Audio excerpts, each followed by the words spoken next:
Matapos ang appetizer, ang kanilang main dish naman ang ipipresenta ng top 3.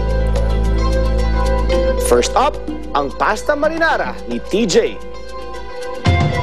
Ano siya, separately cooked siya, but then yung kapag sinama mo siyang kinain with the sauce and with the pasta, parang masarap, parang ganun. A marinara sauce is determinant upon the base, which is a passata de pomodoro. Yung tinatawag nilang passata. If you create this marinara sauce, your recipe now, try to put more chunks of fresh tomato, which you missed out. No, I think you would have had a better flavor and acidity. I like the way you put your crust on the tuna, although you need a little more salt. Remember, between a good cook and someone who is just a mediocre cook, if you give them just salt and meat, the better cook is the one that salts it correctly. Ngayon, modern treatment of tuna now is served medium rare because tuna is a little dry if you cook it and you do it a little done. But I like the way you balanced it off with the bacon and the prawn. That to me, very Mediterranean, mixed seafood and mixed preserved meat. Sa akin naman, al dente, sabi ni Chef Jin, okay po yun. But siguro marami namang tomato, you can blanch, you can remove the skin, you can chunk if you want. Kasi we are talking about marinara.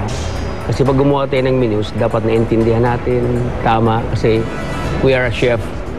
As you know that. So, alam namin kung ano yung pangalan at alam din namin kung anong kinakain namin. Sumunod naman na sasalang si Ting at ang kanyang main course. My main dish is tenderloin steak with prawns and trio of potato puree with... Ito po yung ginawa ko, instead of making steak sauce, gumawa ko ng sauce niya from mango.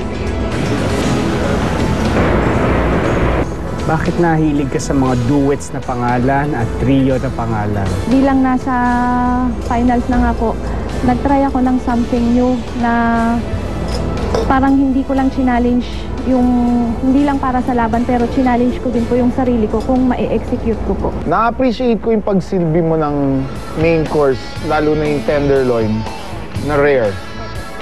Rare to medium rare. I also like the way na kinote mo siya with rosemary, with olive oil and mustard, which really helps in caramelizing your tenderloin. Local lang pala ito, no? I heard it is a local beef, no? So, given that it was local beef, no? So, okay siya. Kapag local beef, you get the right doneness of the beef kasi medium rare dapat. Kapag winildan mo na yan, whatever, kung Filipino style, it is well done. Hindi mo ma-appreciate. Apo. Maraming salamat.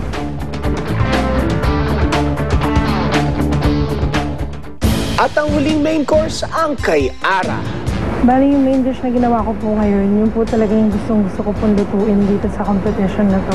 Nagkaroon ako ng konting takot dun sa first judge, yung kay Chef Jean. Kasi yung personality niya ibang klase. Sa British classic po yung shepherd's pie. Pero ginawan ko po siya ng Filipino touch, which is instead of potatoes, ang ginamit ko po is kamote. I would have preferred that you would have spiced your kamote.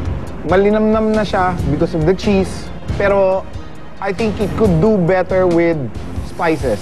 Na-appreciate yung workshop mo, talagang labor mo, talagang pinaghirapan, ika nga. But the thing is, yung beef lang, kapag hindi mo talagang nasuting mabuti, lumalabas yung kanyang amoy.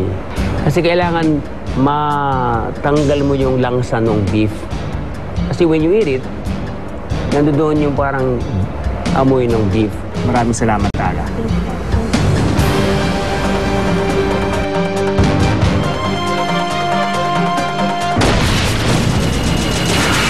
And now, for our final round, the sweetest moment of the showdown, dessert. Kinakabahan ko, ang bilis mo matapos eh. So, palagay ko, yung time na natapos ka hanggang doon sa natapos, palagay ko nagkaroon ng effect na, you know, mas nauna lumamig yung pagkain.